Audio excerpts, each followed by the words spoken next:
Ninja won the bunting. Shout out to the OGs in the game, but it's time to pass on the baton to champ.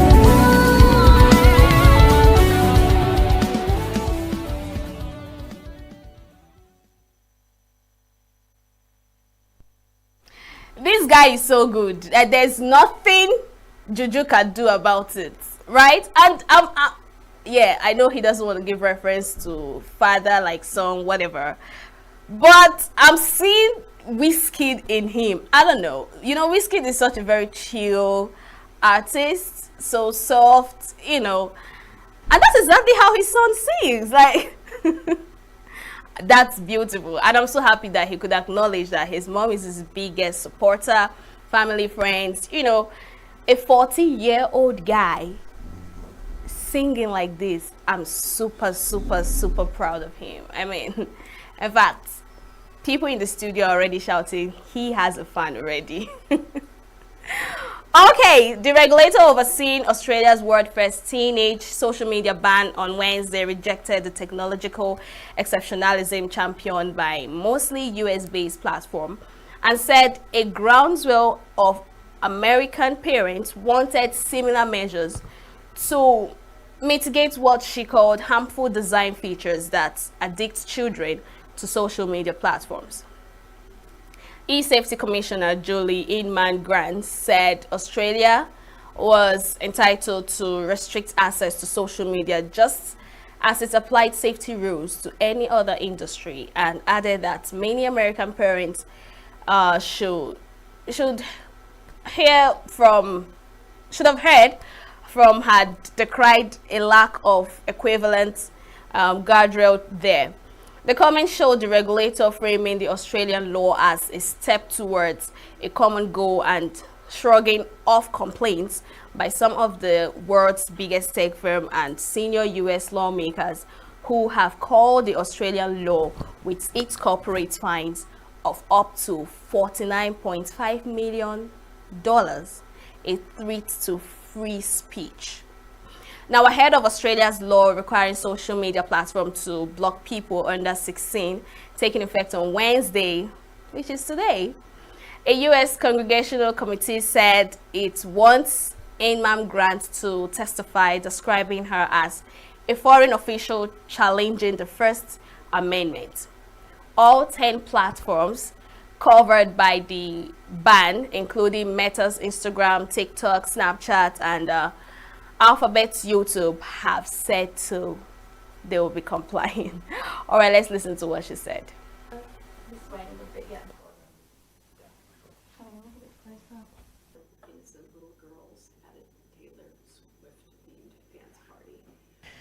Well, this is Australia calling time on social media and the deceptive and harmful design features tethering our children to their platforms, gamifying it through endless scroll and snap streaks and autoplay, sending them down dangerous rabbit holes. You know, it's built into the system to keep stickiness through outragement. So the reason the Andrew Tates of the world and the online misogynists are getting so much traction is because the system is built to promote that kind of outrage. So the US is a big question mark with all this. There's a big free speech kind of component. We have young Australians who have literally taken their lives as a result of accessing these platforms. So when their lawyer yells back at us about, do you know about free speech? Well, do you know that we actually have laws, and we expect any company that is providing services in Australia to abide with our laws. And so that's another thing that's very interesting to me, this whole concept of technological exceptionalism. There is no other consumer-facing industry in the world where we don't expect them to make sure that there are safety standards. Of AI chatbots.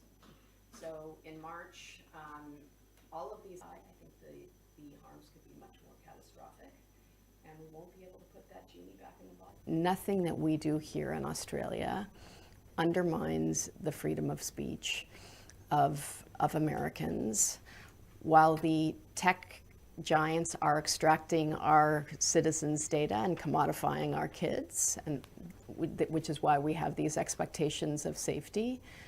Nothing that we do here prevents American platforms from showing anything they want. That they're safe. You know, we don't import medicines or medical devices until they're out. You know, it's built into the system to keep stickiness through outragement. So the reason. And this is where I hear from the parents and the activists and everyday people in America. We wish we had an e-safety commissioner like you in America. We wish we had a government that was going to put tween and teen safety before technology profits. It's going to happen at the House level. But I'd also say that nothing that we do here in Australia. Right. Well, I mean, we've tried to be flexible and pragmatic in our approach, and it will be firm when it needs to be. And of course, the fine is $49.5 million. In my experience, after 22 years in the technology industry and 9 years as a technology regulator, sometimes it isn't the regulation itself that is the impetus for doing the right thing. It's often the reputational damage and the undermining of trust with the public. And in Australia, the trust in the technology sector is very low. In addition to the social media delay that we're implementing, we've been operating for 10 years based abuse. And then we have systemic powers called the codes and standards. But I think one of the reasons they push so violently back against this policy is because it directly goes to revenue. And there are 2.5 million 8 to 15-year-olds in Australia. Before this policy came through, or other policies across Europe, for instance, the companies have had, we know 84% of 8 to 12-year-old Australians had a social media account last year. So even with the age being 13, we know the preponderance of young people have been online. So they can no longer turn a blind eye.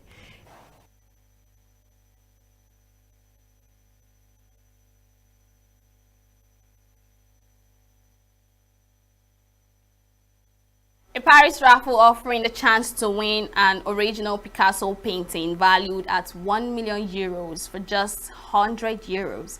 We hold its third edition in April 2026, organizers said during a press conference held on Tuesday. The work, titled Tête de Femme, is a gouache portrait of a woman painted by Spanish artist Pablo Picasso in 1941 during World War II. Rendered in his signature Cubist style, the gray, white, and cream combination reflects the somber mood of the era, but also hope, said the painter's grandson, Olivia Picasso, who was in attendance. Up to 120,000 tickets are on sale at €100 each. €1 million for these sales will go to Opera Gallery, an international gallery chain, and the painting's current owner. Take a look.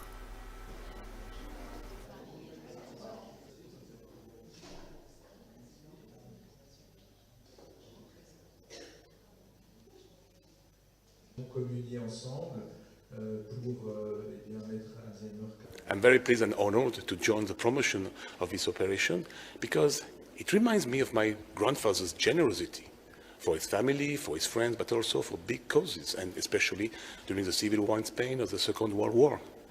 It was very important for him to be discreet, to be generous, and to help the people who were really in need. And today, to be in front of one of his artworks is always very important. First, because it shows how much he was devoted to his art and how much he was working and working all the time. So this year, this artwork is really important. And I'm sure that the person who will win it will be more than happy because not only it has a significant size, but it has also a frame that will have pleased my grandfather. I think this is exactly the style he liked.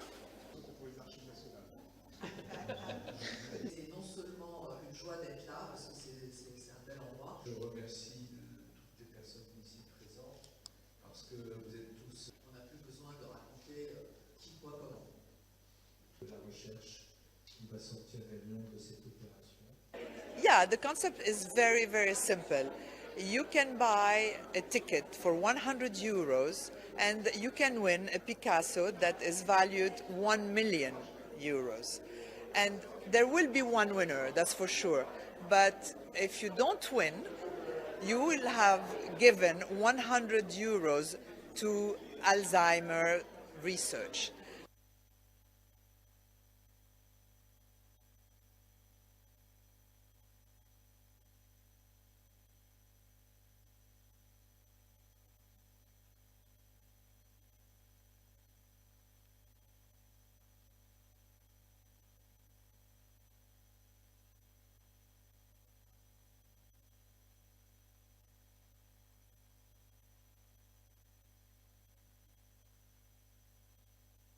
This disease is going to be more and more present in our society because we are getting older now. We can live older and we can maybe be very healthy very late. But if you have Alzheimer, then even if you are healthy, life becomes so difficult for you and for your family and for your environment.